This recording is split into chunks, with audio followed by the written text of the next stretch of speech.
Beberapa waktu lalu, produsen pesawat tempur Korea Selatan, Korea Aerospace Industries (KAI) mengumumkan kontrak yang ditandatangani dengan Indonesia untuk akuisisi 6 unit pesawat Lead-in Fighter Training Lift T-50. Kontrak senilai 230 juta US dollar tersebut memang telah mendapatkan penetapan sumber pembiayaan PSP dari Menteri Keuangan Sri Mulyani pada akhir April 2021 silam.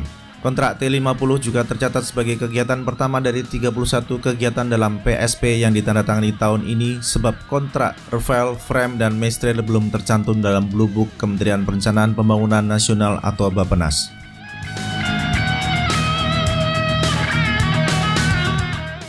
KAI merupakan mitra PT Dirgantara Indonesia dalam Engineering, Manufacturing, and Development (EMD) pesawat tempur KF-IFX, di mana Indonesia masih memiliki utang pembayaran co-share hingga sekarang. Mengacu pada data yang tersedia, Indonesia masih harus mengalirkan uang senilai 1,5 miliar US dollar hingga 2025 atau 2026 kepada Korea Selatan sebagai dana co-share. Dapat dipastikan bahwa Indonesia tidak akan mundur dari program KF-IFX, bahkan masih terus berusaha untuk mendapatkan akses teknologi yang lebih besar.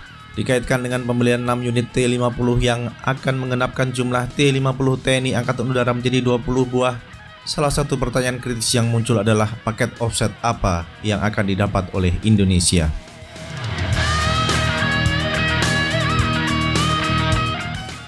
Pengadaan pesawat Lift T-50 oleh Indonesia memang sulit untuk tidak dikaitkan dengan program KF-IFX. Pada satu sisi, Indonesia telah menjadi operator T-50 sejak 2013, sehingga keputusan melaksanakan penambahan T-50 sebagai pesawat Lift ini merupakan pilihan yang rasional. Sedangkan pada sisi lain terdapat dugaan bahwa Indonesia hendak memanfaatkan penambahan armada pesawat Lift yang menggunakan onboard oxygen generating system buatan Northrop Grumman ini sebagai posisi tawar dalam program KF-IFX.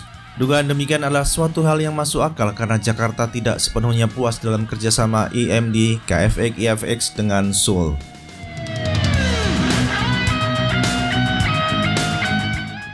Pembahasan tentang paket offset telah dilakukan secara internal di Kementerian Pertahanan yang melibatkan beberapa pihak termasuk PT Dirgantara Indonesia. Sampai saat ini belum ada informasi kredibel tentang paket offset apa yang disepakati oleh Indonesia dan Korea Selatan sebagai bagian dari akuisisi pesawat latih yang dirancang hingga 10.000 jam terbang ini. Mengutip sumber yang kredibel, opsi yang diajukan oleh Indonesia terbentang mulai dari manufaktur aerostructure T-50 di Indonesia hingga hal-hal yang terkait dengan program KF-IFX. Untuk hal terakhir, cakupannya berkisar pada akses teknologi yang lebih luas termasuk know-how hal-hal teknis terkait teknologi pesawat tempur.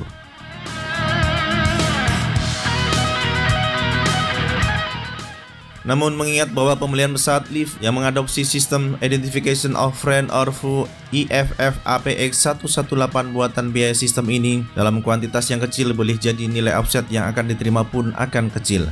Hal itu sebenarnya kurang menguntungkan bagi Indonesia, sehingga harus ada pilihan lain untuk mendapatkan imbal balik dari akuisisi T-50. Opsi itu menerapkan mekanisme imbal dagang atau kandungan lokal. Indonesia nampaknya mengantisipasi apabila skenarionya adalah imbal dagang dan atau kandungan lokal. Penerapan kandungan lokal memiliki bentangan yang luas namun belum tersedia informasi kredibel tentang tipe kandungan lokal apa yang diajukan oleh Indonesia.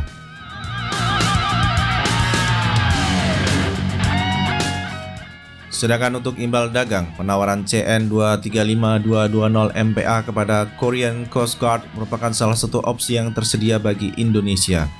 Hingga 2012, PT Dirgantara Indonesia telah menyerahkan 4 CN-235220 MPA kepada Korean Coast Guard dan Indonesia nampaknya melihat terdapat peluang bisnis untuk menambah armada CN-235 MPA di satuan ini.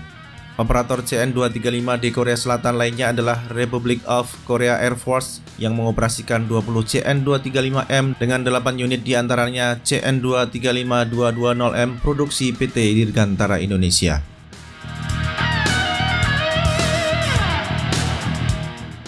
PT Dirgantara Indonesia telah menerima paket offset dari KAI terkait dengan instalasi radar ELTA ILM 2032 buatan Israel. Pelatihan terkait Composite Advanced Design, Radar dan Gun Sight adalah paket offset tersebut. Nilai program pengadaan 15 unit radar ELTA ELM 2032 adalah 60 juta US dollar dan saat ini tengah dilakukan pemasangan di pesawat T-50 TNI Angkatan Udara yang melibatkan KAI, PT Dirgantara Indonesia dan TNI Angkatan Udara.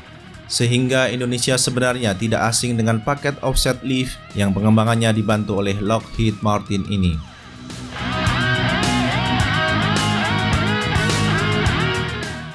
Dengan opsi imbal balik pembelian pesawat lift T-50 oleh Indonesia terbentang luas mulai dari imbal dagang, kandungan lokal hingga offset. Kini pilihan berada pada Kementerian Pertahanan. Apakah juru runding Kementerian Pertahanan ini mampu mendapatkan paket imbal balik dari Korea Selatan secara optimal? Offset sebaiknya menjadi prioritas utama, namun apabila offset dinilai belum optimal, maka sebaiknya perlu dijajaki kombinasi antara offset dan imbal dagang.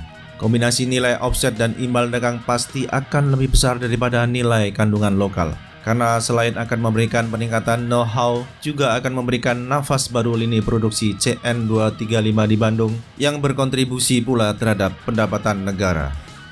Nah, sobat semua, bagaimana pendapat Anda tentang paket imbal balik dalam pengadaan pesawat lift T-50?